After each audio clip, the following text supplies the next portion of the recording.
हाँ जी, मीनू दीदी शुरू कीजिए। बोलो श्री प्राणनाथ प्यारे की जय। बोलो श्री सतगुरु महाराज की जय।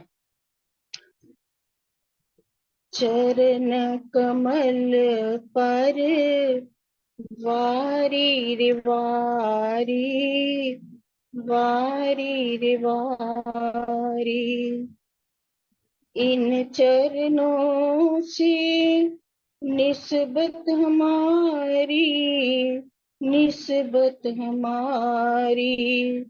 चरण कमल पर वारी रे वारी, वारी रे वारी, हृदय में जब चरण ये आए, नींद भरम की पास न आए। इनके उजाले मिटे अंधियारी, वारी रे वारी। चरण कमल पर वारी रे वारी, वारी रे वारी, इन चरणों से निस्बत हमारी, निस्बत हमारी। चरण कमल पर वारी रे वारी, वारी रे वारी, इन चरणों में नूर समाया, धरती अंबर भी जगमगाया। देखेगी कोई देखनहारी, चरण कमल पर वारी रे वारी, वारी रे वारी, इन चरणों से निस्बत हमारी, निस्बत हमारी। चरण कमल पर वारी रे वारी, वारी रे वारी, अर्श किया दिल इन चरणों ने, अपनी निस्बत इन चरणों से। अर्श किया दिल इन चरणों ने, अपनी निस्बत इन चरणों से। कोमल चरण सुखदाई, वारी रे वारी। चरण कमल पर वारी रे वारी, वारी रे वारी, इन चरणों से निस्बत हमारी, निस्बत हमारी। चरण कमल पर वारी रे वारी, वारी रे वारी, चरणों बैठा साथ धराए।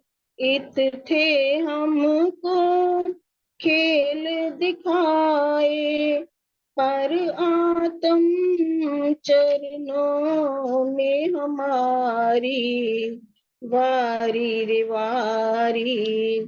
चरण कमल पर वारी रे वारी, वारी रे वारी, इन चरणों से निस्बत हमारी, निस्बत हमारी।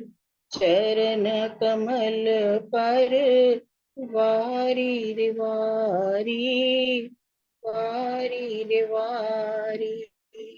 बोलो श्री प्राणनाथ प्यारे की जय। बोलो श्री सतगुरु महाराज की जय। प्रणाम जी।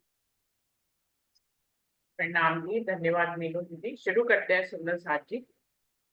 प्रथम लागू दुई चरण को, दलिएला छुड़ाइयो खेन, लाख तली लालेड़िया, मेरी जीभ के ही जीवन इन पाँव तले पड़ी रहूं।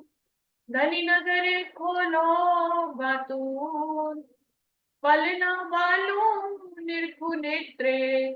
मेरे जीव के ही जीवन, मेरे जीव के ही जीवन।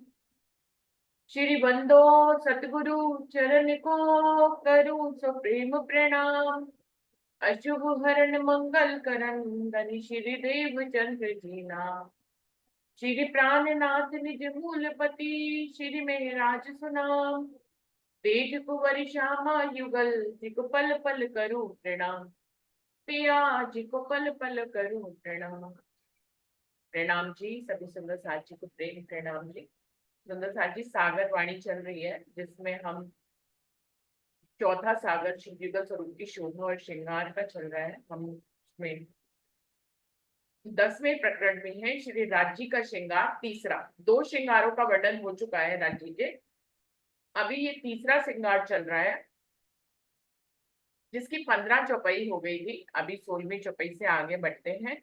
राज्य के मुखारबिंद की शोभा का वर्णन हो रहा है। गौर मुख अति उज्जवल और ज्योत अतंत, क्यों रहे रूह छवि देख के ऐसी हक सूरत। श्री राज्य का गौर मुख अत्यंत उज्जवल है और उससे अनंत ज्योति छिटक रही है। धाम धनी के ऐसे मनोहर रूप की शोभा को देखकर भी मेरी आत्मा इस झूठे संसार में क्यों रह रही है, ये बहुत ही आश्चर्य की बात है। अति उज्जवल मुख निलवट सुंदर तिलक दिए, अति शोभित है नासिका सबंग प्रेम प्रिय। शिराजी का मुखार बिंद और मस्तक अत्यंत उज्जवल है। मस्तक पर अति सुंदर तिलक लगा हुआ है, नासिका बहुत अधिक सुशोभित हो रही है। धामधनी के इन सभी अंगों से प्रेम का रस छिटक रहा है। क्या कह रहे हैं, राजी के मुखारबिंद का वर्णन कर रहे हैं। इंद्रावती कह रही है कि पता नहीं क्यों उनके इतने सुंदर मुखारबिंद का वर्णन करके भी मैं इस दुनिया में क्यों हूँ, क्योंकि उनसे वर्णन कराना है, क्योंकि उनसे सेवा करानी है। और दूसरी बात है कि उनको सब रूहों का इंतजार करना है। परम धाम से इकट्ठे आए या इकट्ठे जाना है। इंद्रावती तब तक परम धाम नहीं जा सकती जारी जब तक पूरी सृष्टि, पूरी दुनिया और हम सब सुंदर साथ जागृत नहीं हो जाते, इसलिए उनको इस दुनिया में टिकाया हुआ है। राजी महाराज का मुखारबिंद अति उत्तम गोरा है जिसमें लालिमा मिली हुई है, और उनके मस्तक पे जो है सुंदर तिलक सुशोभित हो रहा है जिसमें चंदन रंग का तिलक है और बीच में लाल रंग की बिंदी है सुंदर साजी। और उसके साथ ही उसमें चारों तरफ छोटी छोटी करकरी भी है। तो इस तरह से बहुत ही सुंदर तिलक है। पूरे मुखारबिंद की सबसे सुशोभित शोभा जो है वो उनकी मुखार मस्तक पर सुशोभित हो रही है। देखिए मस्तक पे बहुत सुंदर तिलक है और ऊपर से पाग है। तो आप राज्य का मुखारबिंद जब देखेंगे तो सबसे पहले नजर कहाँ जाती है, उनकी लाल बिंदी पे जाती है। लाल बिंदी अति, पूरे मुखारबिंद में गोरे रंग पे लाल बिंदी सुशोभित होना सबसे पहले नजर वहीं जाती है। तो इसलिए बहुत ही सुंदर लगता है उनका ये बिंदी। और राजी महाराज फिर अपनी अदाओं से और भी सुंदर साथ को लुभाते हैं। और उसके साथ ही ये जो टीका है, जो तिलक है, वो उनकी नासिका से होते हुए जाता है। दोनों आईब्रो के बीच से होता हुआ और नासिका से जाता हुआ ऊपर को माथे पे गया है। तो इसलिए नासिका भी, और नासिका क्या है, पूरे मुखारबिंद में सबसे ऊंचा स्थान है। बाकी सब अंग हमारे अंदर को होते हैं लेकिन नासिका सबसे उभार रूप ली हुई होती है, तो सबसे आगे को होती है, इसलिए नासिका भी सबसे पहले हमें दिखाई देती है। तो राज्य की नासिका भी अति सुंदर है। और वो इंद्रावती जी कह रही है हमारे दिल को लुभा रही है, चारों तरफ इसका नूर ही नूर छिटक रहा है।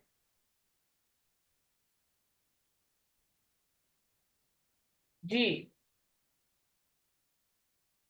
नीलवट चौक चारों तरफों रंग शोभित ज्योत अपार, निरख निरख नेत्र रूपे सब अंग कोई करार।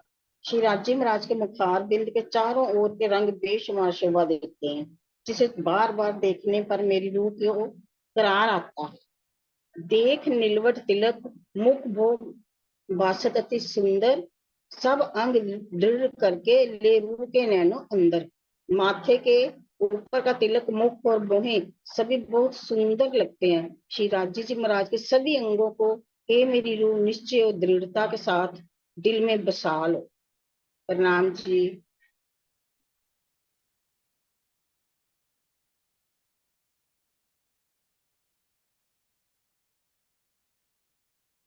आवाज चली गई है। बार बार संदेश हमें क्या मिलता है राज्य के हर चौपाई पढ़ने से कि ले रूह के नैनो अंदर।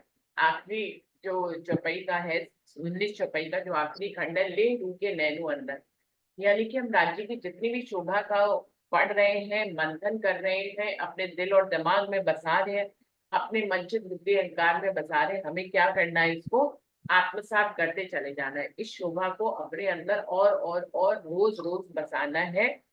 और फिर चितवन में इन सारी शोभा को हमें देखना है, फिर इसका रसास्वादन करना है। इस दुनिया में हमारे आने का कारण यही है कि हम राज्य की पूर्ण साहिबी को जाने, हम उनकी शोभा और श्रृंगार को जाने, और फिर हम उनकी शोभा और श्रृंगार का वर्णन करें दुनिया में। देखिए, इंद्रावती जी ने सारे सुख ले लिए, उन्होंने राज्य की शोभा और श्रृंगार को बसाया, फिर चितवन में भी राज्य को देखा, उनका दर्शन किया। लेकिन दर्शन अंतिम अवस्था नहीं है सुंदर साथी, हमको लगता है कि दर्शन अंतिम अवस्था है। इंद्रावती जी को दर्शन करने के बाद फिर जागने का काम दे दिया। आप देखें, उनको तो अवस्था में पहले ही दर्शन राज्य महाराज ने दे दिए थे, युगल स्वरूप ने दे दिए थे कि नहीं, उन्होंने विराम किया और राज्य ने उनको दर्शन दे दिए। लेकिन उसके बाद कितना वहां तो उनका प्रारंभ अवस्था था, अभी हम लोग बीतक चालू हो जाएगी तो हम सुनेंगे, वो उनकी प्रारंभिक अवस्था था। उसके बाद ही सारी लीला शुरू हुई, फिर जागनी लीला सारी उसके बाद शुरू हुई।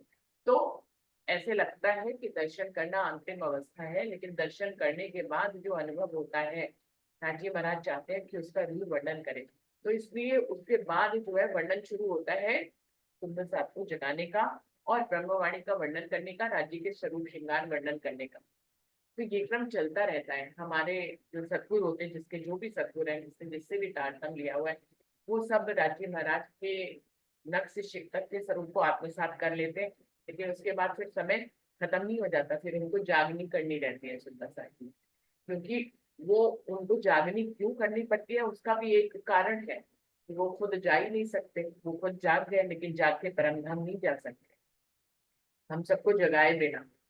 तो एक जागने कार्य शुरू हो जाता है, हर कोई जो है राज्य के स्वरूप और श्रृंगार को आत्मसात करके फिर जागनी करता है। क्यों? क्योंकि अंदर से बल राज्य का बना रहता है। जब हम राज्य के स्वरूप और श्रृंगार को अपने अंदर बिठा लेते हैं, हमारा दिल अर्श हो जाता है, तो फिर हम बलवान हो जाते हैं, हमारे अंदर राज्य की मेहर कृपा सब आ जाती है। तो फिर हम क्या, जिससे भी जागनी कराई जाती है अपने पूर्ण स्वरूप को देकर, वो फिर पूर्ण दृढ़ विश्वास के साथ अपने समर्पण के साथ जागने कार्य में लग जाता है। ये हमें बीतक में भी देखने को मिलता है, और अभी भी हमने जीवन में जितने भी सदगुरुओं को देखा है, परमहंसों को देखा है, तो हमने ऐसा ही देखा है। तो हर रूह हमें क्या संदेश दे रही है कि ले रूह के नैनो अंदर, कि हमें राज्य की शोभा और श्रृंगार को अपने रूह के नैनों में बसाना है।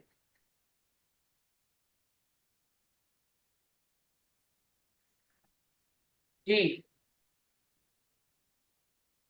नैन नीलवट बंकी छवि, अति चंचल तेज तारे, रंग भीने अति रस भरे, बका निस्बत रूह प्यारे। श्री राज्य के मस्तक तथा तिरछे नेत्रों की शोभा बहुत ही प्यारी है। पुतलियों में स्थित तारे बहुत ही चंचल और तेजोमयी है। आनंद में सराबोर ये नेत्र अत्यधिक प्रेम के रस से ओतप्रोत है। मेरी आत्मा को ये अत्यंत ही प्यारे लगते हैं और इनसे मेरा शाश्वत अखंड संबंध है। राज्य के नेत्र बंके प्यारे और तिरछी आंखों से देखते हैं, चंचलता भरे तेजोमयी हैं और प्रेम भरे भी हैं। इनसे मेरा अखंड का प्रेम है। ए रस भरे नैन माशुक के, आशिक छोड़े क्यों कर, कई कोट गुण कटाक्ष में, रू छोड़ी न जाए नजर। प्राण वल्लभ अक्षरातीत के नेत्र प्रेम के रस से ओतप्रोत हैं। इनके सौंदर्य को आत्माएं कभी भी अपने दिल से अलग नहीं कर पाती। इनकी मद भरी नजरों में करोड़ों गुण छिपे होते हैं। ब्रह्म सृष्टियां इनकी शोभा से कभी भी अपनी दृष्टि नहीं हटा पाती है। भावार्थ है, अपने हृदय में उमड़ने वाले प्रेममयी भावों को आशिक प्रेमी अपने माशूक से नेत्रों के संकेतों द्वारा व्यक्त करता है, जिसे कटाक्ष करना कहते हैं।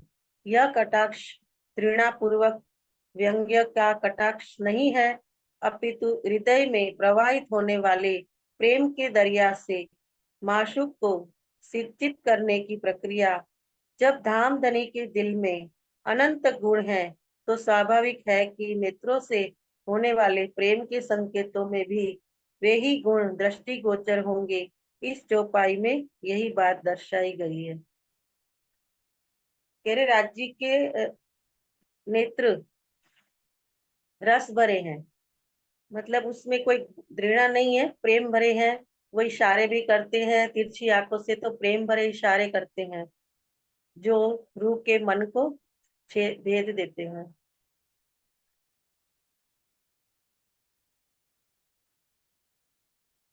तो प्रेम भरे इशारे करते हैं और रूह को आनंदित करते हैं, और रूह उन आंखों को, उन नेत्रों को कभी भी, उन नेत्रों को, उनको कभी भी छोड़ना नहीं चाहती, हमेशा अपने आंखों में बसाए रखना चाहती। प्रणाम। तो साथ ही अभी हम लोगों ने नैनों के ऊपर पहले भी विषय चलाया था, तो हम लोगों ने सबने नैनों के ऊपर बहुत सुंदर साथ सुंदर सुंदर भाव बोले थे। अभी देखिए, हर जब भी श्रृंगार आएगा तो नैनों का वर्णन आएगा। अभी राज्य के नैनों की बात आ रही है कि राज्य के नैन जो है बड़े प्रेम भरे और मद भरे हैं। अपनी रूहों को और श्यामा महारानी को वो अपने नैनों से इशारा करके उनको प्रेम के रस से सिंचित करते हैं। अति सुंदर भाव है इन चौपाइयों में कि राज्य के नैन बहुत ही मतवाले हैं। सीधे देखे तो भी कटाक्ष लगता है और अगर टेढ़े देखें तो भी कटाक्ष लगता है। तो राज्य के नैन जो है वो कटाक्ष बड़े हैं, लेकिन इन कटाक्षों में प्रेम का भाव है, चंचलता का भाव है ना, इश्क का भाव है। इशारे हैं इसमें प्रेम भरे। इसमें कहीं पे भी वो कह रहे हैं कि कटाक्ष का मतलब यहाँ पर दुनिया में ये समझा जाता है कि जैसे किसी को ताना दिया गया, पर ऐसा कोई भी भाव नहीं है। जब हम देखिए, परम धाम में तो राज्य श्यामा जी रोगे ही है। वहां पे कोई ऐसा होता नहीं कि पब्लिक बैठी है तो हमें नैन से इशारे करने हैं। यहाँ पे धरती पे आशिक और माशूक क्या करते हैं, वो अगर पब्लिक के बीच में बैठे हैं, किसी को नहीं पता कि इनके बीच में कुछ चल रहा है, तो वो अपने नैनों से बात कर लेते हैं, किसी को पता भी नहीं लगता, वो नैनों से बात कर लेते हैं। परम धाम में तो देखिए कोई भी दूसरा तो है नहीं, वहां तो सब राज्य स्वरूप है, तो वहां पे किसी को पता भी लगे तो भी कुछ नहीं है। राज्य अपने परम धाम में भाषा यहाँ के शब्दों की नहीं है ना सुमित्रा जी। जैसे हम शब्दों को बोलकर यहाँ की भाषा में कुछ भी अपना प्रेम या अपना समर्पण व्यक्त करते हैं, परम धाम में ऐसी भाषा नहीं है। अब परम धाम में कौन सी भाषा है, किसी सुंदर से आपको पता है, कोई कोई बताएगा कि परम धाम में कौन सी भाषा है? प्रेम की भाषा। प्रेम की भाषा है। प्रेम की भाषा कैसे व्यक्त की जाएगी, शब्दों में कि नहीं? शब्दों में भी की जाएगी और इशारों में भी की जा सकती है। शब्दों में भी व्यक्त की जाएगी। इशारों में भी की जाएगी। नैनों के परम धाम में इशारों से होती है। इशारों से, परम धाम में तो शब्द है नहीं। नैनों के इशारों से चलती है वहाँ। नैनों के इशारों से चलती। तो वहां पर देखिए, ये तो पूरी वाणी में ऐसा कुछ वर्णन नहीं आया कि वहां पर कोई कोई शब्द गए। परम, यहाँ काल माया की कोई शब्द परम धाम में नहीं है। तो वहां पे फिर बातचीत कैसे होती है राज्य रूह और श्यामा जी में? क्योंकि सारी सेवा पूजा हम पढ़ते हैं तो उसमें यही आता है कि सुबह राज्य को उठाते हैं, फिर जो है वो उनको तीजी भोग की पड़साल में हैं, राज्य पशु पक्षियों को दीदार करते हैं, सख्या राज्य और श्यामा जी का श्रृंगार करती हैं, फिर भोजन कराती हैं, दोपहर का भोजन कराती, निरत होता है। फिर सखिया 3 बजे ये भी पूछती है कि राज्य कहाँ घूमने, राज्य पूछते हैं कि कहाँ घूमने चलना है। सखिया जवाब देती है कि आज बहुत तो सर दाल ताल जाना है या पुखराट पहाड़ जाना है। तो ये सब जो है ऐसे देखने में लगता है कि जैसे यही के ही शब्दों में ही बातचीत चल रही है। क्योंकि हमें सेवा पूजा, जो अष्टपहर की सेवा पूजा है, वो यहाँ के शब्दों में बताई जा रही है। इसलिए सुंदर साथ जी वही शब्द हमें जो समझ में आते हैं, यहाँ उन शब्दों का ही इंद्रावती जी ने वर्णन किया है वाणी में, हमें वहां की लीला को बताने के लिए। अभी बात आ रही है कि वहां कौन सी भाषा चलती है, तो ये वाली भाषा तो नहीं चलती है। ये तो हमें यहाँ पे बताई जा रही है कि ऐसे रजी पूछते हैं और सखियां कह देती हैं। वहां पे वाहिदत की बोली है सुंदर सा जी, शब्दों की बोली नहीं है, वाहिदत की बोली है। वहां पे जैसे कि यहाँ पर अगर पूजा दीदी के दिल में कोई बात है, तो मैं इतनी उनके पास भी बैठी हूँ तो को उनके दिल की बात ना जान पाऊँ, नहीं जान पाऊंगी ना, मेरे दिल की बात ये नहीं जान पाएंगी। तो मुझे अगर कहना है कि पूजा जी आप बहुत सुंदर गाती हैं, तो मैं ये अगर अपने दिल में रखूं तो पूजा दीदी को पता नहीं चल पाएगा। तो मुझे क्या करना पड़ेगा, मुझे कहना पड़ेगा शब्दों में कि पूजा दीदी आप अति सुंदर गाती हैं। तो पूजा दीदी समझ जाएंगी, वो उसके जवाब में कुछ ना कुछ कहेंगी अपने शब्दों में। लेकिन परम धाम की अभी भाषा में बात करें अगर, तो वहां पे क्या है, वाहिदत है। मेरे दिल में अगर ये आया कि पूजा दीदी बहुत सुंदर गाती है, तो पूजा दीदी को पता लग जाएगा। एक दिली है। एक दिल है वहां पर पूजा दीदी के मैंने जो भी दिल में सोचा, चिंतन किया, या कोई मेरे दिल में भाव आया, तो वो मेरा भाव पूजा दीदी तक ऑटोमेटिक पहुंच जाएगा। और पूजा दीदी के दिल में फिर उसके बाद जो भाव आएगा, वो मेरे दिल में ऑटोमेटिक पहुंच जाएगा। तो वहां पे वाहिदत की बोली है सुंदर सा जी। अगर हम ये बार बार विचार करें कि वहां पर कौन सी भाषा है, तो एक ही भाषा है वहां पर, वो है वाहिदत की भाषा। वहां पर शब्दों का संकलन वहां नहीं है, शब्दों की कोई भाषा नहीं है, वाहिदत की भाषा है। और वाहिदत की भाषा मतलब हमने दिल में कुछ भी सोचा, सामने वाले को पता लग गया। तो इसका मतलब है फिर और कोई सी सुंदर साथ के दिल में कोई भाव आए तो जरूर बताए, मुझे तो यही समझ में आता है। आपको क्या समझ में आ रहा है पूजा दीदी? हाँ दीदी, वाणी में तो यही सुना है कि जैसे श्यामा जी की मांग राज्य भरते हैं तो सारी सखियों की मांग भर जाती है। हाँ। और एक रूह की इच्छा होती है कुछ कहने की, तो सारी सखियां हाँ मतलब सब खुश हो जाती हैं, आनंद में आ जाती हैं। एक सखी बोलती है तो किसी और को बोलना ही नहीं पड़ता। असल में क्या जो है, मन में बात आती है पूरी हो जाती है। हाँ वहाँ एक मतलब एक दिल है, एक नहीं बोलना है तो सब काम हो जाते हैं। वहाँ एक से भी वहाँ राज्य बुलवाते उनके दिल में पहले आ जाता है, राज्य के दिल में। असल में क्या होता है कि हम लोग एक ऐसी दुनिया में रहते हैं जहां पर शब्दों की भाषा में बोला जाता है, तो हम ऐसी दुनिया का के बारे में सोच ही नहीं पाते जहाँ शब्द नहीं होते हो। हम नहीं सोच पाते ऐसी दुनिया के बारे में कि जहाँ शब्द ना होते हो,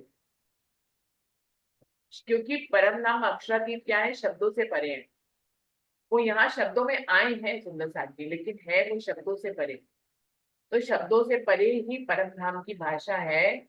नैनों के इशारों से, हाथों के इशारों से कोई बात कही जाती हो, लेकिन ये जो है, ये मुखार में, ये जो जबान किस लिए है, अगर आप कहें बोलने के लिए नहीं है, तो ये इशारे करने के लिए है, प्रेम का रसा स्वादन करने के लिए है।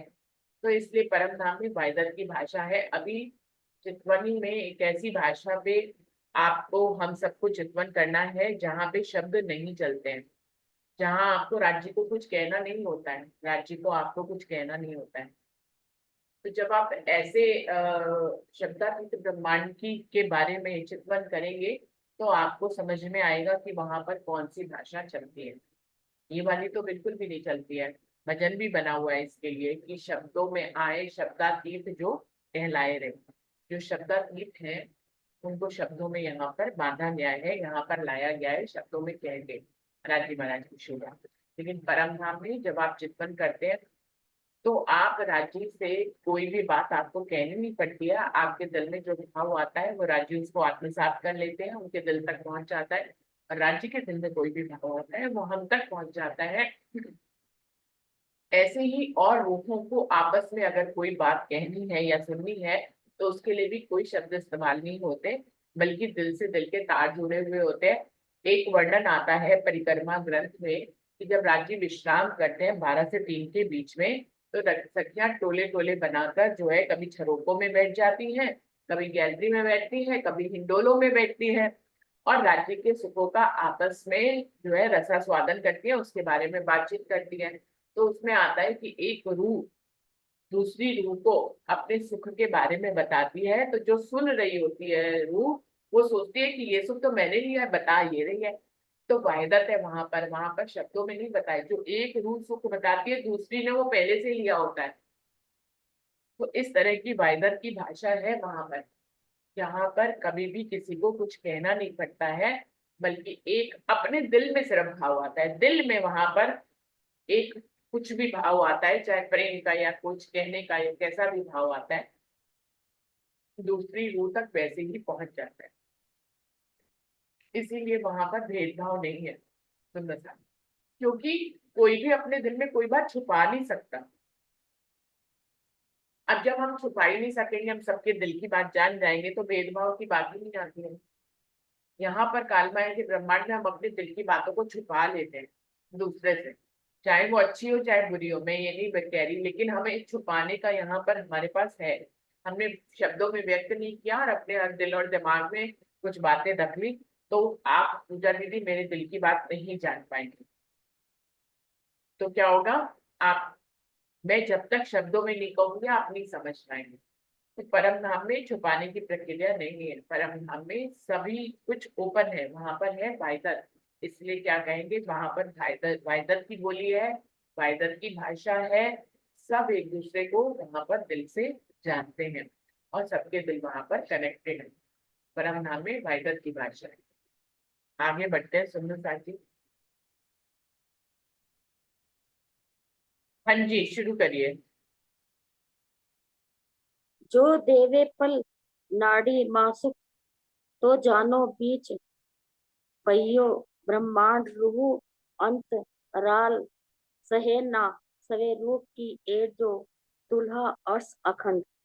यदि प्रियतम धाम धनी पल मात्र के लिए आत्म दृष्टि से इन नेत्रों की को ह, को हटा ले, तो ऐसा लगता है कि हमारे और धाम धनी के मध्य ब्रह्मांड आड़ में आ गया है। मेरी आत्मा इन सवे रूप की अंतराय सहन करने में असमर्थ है। यह सवे रूप तो अखंड धाम के प्राणियों के नाथ का है। नैन सुख देत जो अनेखे मीठे मासुक के प्यारे, मेहर भरे सुख सागर रूह तर न सके तारे। मेरे प्राण मेरे प्राणपति के ये प्रिय नेत्र अखंड सुखों के दाता है और कृपा से भरपूर सुख के सागर है। इन नेत्रों के सागर से मेरी रूह के तारे तैर कर पार नहीं कर सकते।